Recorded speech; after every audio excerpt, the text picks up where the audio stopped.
আসসালামু আলাইকুম। স্বাগতম আপনাদেরকে একটি নতুন ভিডিওতে। আশা করি আপনারা সবাই ভালো আছেন। আমি আল্লাহর রহমতে ভালো আছি। আজকে আমি মালয়েশিয়াতে অনেক বেশি প্রচলিত একটা টপিক নিয়ে কথা বলবো, যেটা শুধু মালয়েশিয়াতে না, আপনারা যেই কান্ট্রিতে যান এটা একটা প্রচলিত জিনিস এবং এটা একটা ইম্পর্টেন্ট পার্ট, সেটা হলো পার্ট টাইম জব। আমি আজকে মালয়েশিয়াতে পার্ট টাইম জব নিয়ে কথা বলবো। মালয়েশিয়াতে পার্ট টাইম জবের রুলস অ্যান্ড রেগুলেশনস এবং মালয়েশিয়াতে পার্ট টাইম জব নিয়ে কিছু ভুল ধারণা আছে আমাদের বাংলাদেশি স্টুডেন্টদের মধ্যে, যেটা আজকে আমি ক্লিয়ার করতে চাই আপনাদের মধ্যে। সো আপনারা হয়তো বা থাম্বনেল দেখে অনেকে ক্লিক করছেন যে 2000 ইঙ্গিত 3000 ইঙ্গিত, আমি জানি না আমি কত দিছি, বাট আমি একটা কিছুটা দিছি হয়তো বা।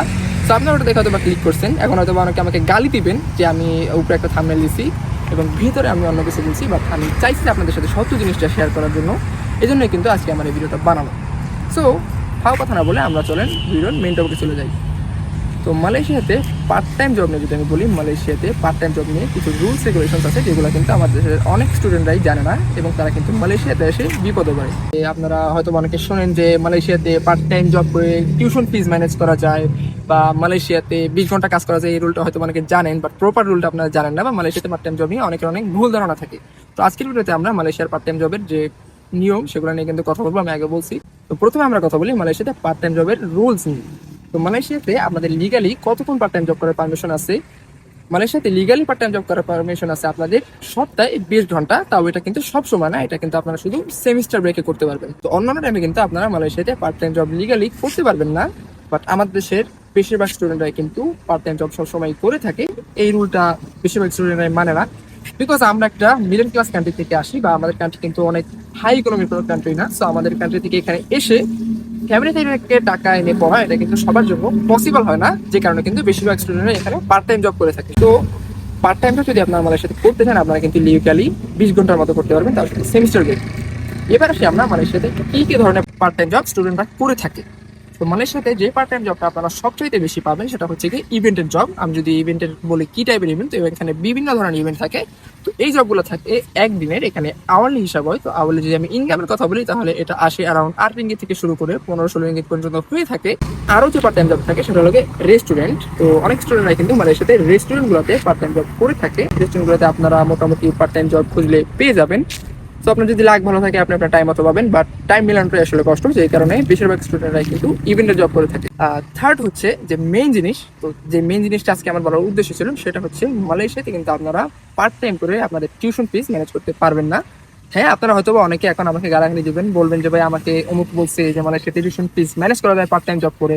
বাট আমি যদি সত্যি কথা বলি, মালয়েশিয়াতে কিন্তু আপনারা পার্ট টাইম করে টিউশন ফিস ম্যানেজ করতে পারবেন না। কেন পারবেন না সেটা আমি বলে দিই। তো ফার্স্টে আমি কিন্তু বলেছি যে মালয়েশিয়াতে কিন্তু পার্ট টাইম জব করা ইলিগাল, বা পার্ট টাইম জব করার কিন্তু পারমিশন নাই, বাট 90% স্টুডেন্ট করে থাকে। আর 90% স্টুডেন্টরা যারা করে থাকে পার্ট টাইম জব, তারা পার্ট টাইম জব করেও তারা হয়তো বা বেয়ারলি 1000-1500 রিঙ্গিত ইনকাম করে, মানে বেশি হলেও 1500 রিঙ্গিত ইনকাম করে। এখন অনেক কথা বলবেন যে বেশি অনেক ইনকাম করে বা অনেক টিউশন ফিস দিচ্ছে, বাট সত্যি কথা বলতে আপনারা যদি ওইভাবে পড়েন, ওইভাবে যদি আপনারা কাজ করেন, আপনাদের কিন্তু অনেক টাইম কাজ করতে হবে এবং আপনারা কিন্তু আপনাদের পড়াশোনা ঠিক রাখতে পারবেন না। নর্মাল সেন্সেও যদি আমি বলি, মালয়েশিয়াতে টিউশন ফিস কিন্তু ম্যানেজ করা সম্ভব না। আপনারা বেয়ারলি আপনার লিভিং কস্টটা ম্যানেজ করতে পারবেন, বিকজ আপনি কিন্তু পার্ট টাইম জব করে আপনি হয়তো মাসে 800 থেকে 1000 রিঙ্গিত ইনকাম করতে পারবেন, যেটা কিন্তু আপনার লিভিং কস্টের পিছনে চলে যাবে। আচ্ছা, আমার কথা হয়তো আপনারা ক্লিয়ারলি বুঝতে পারতেছেন না যে আমি পার্ট টাইম জবটাকে ইলিগাল বলতেছি, আবার বলতেছি পার্ট টাইম জব করতেছে। এবার আমি এই জিনিসটা আপনাদের সাথে একটু ক্লিয়ার করি। পার্ট টাইম জব কিন্তু মালয়েশিয়াতে আসলে কিন্তু রুলসের দিকে গেলে কিন্তু মালয়েশিয়াতে পার্ট টাইম জব করা ইলিগাল, বাট আমাদের দেশের বেশিরভাগ স্টুডেন্টরা কিন্তু করে থাকে।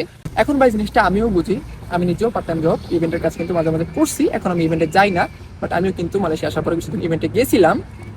তো আমরা এমন একটা কান্ট্রি থেকে আসি যেখানে কিন্তু আমরা আমাদের টিউশন ফিসগুলো ম্যানেজ করতে পারবো, লিভিং কস্টটা আমাদের বাসা থেকে দেওয়া কিন্তু একটু কষ্ট হয়ে যায়, এটা কিন্তু সবার দ্বারা সম্ভব হয় না। সো ওই যে লিভিং কস্টটা, ওটা কিন্তু আমাদের এখানে অনেক স্টুডেন্টদের নিজের থেকে ম্যানেজ করতে হয়। সো ওই দিকে যদি আমরা হিসাব করি, পার্ট টাইম জব না করে কিন্তু আসলে থাকা যায় না। বাট আমি বলবো আপনারা পার্ট টাইম জব যদি না করে পারেন, আমি ওটা বলবো না যে না করে পারেন, আপনারা পার্ট টাইম জব যদি করেনও আপনারা একটু মানে বুঝে শুনে সাবধানে পার্ট টাইম জব করতে হবে। পার্ট টাইম জব না করে আসলে বাসা থেকে টাকা এনে পড়া সবার জন্য পসিবল না, এজন্য আমাদের কিন্তু বাধ্য হয়ে এখানে কিন্তু পার্ট টাইম জব করতে হয়।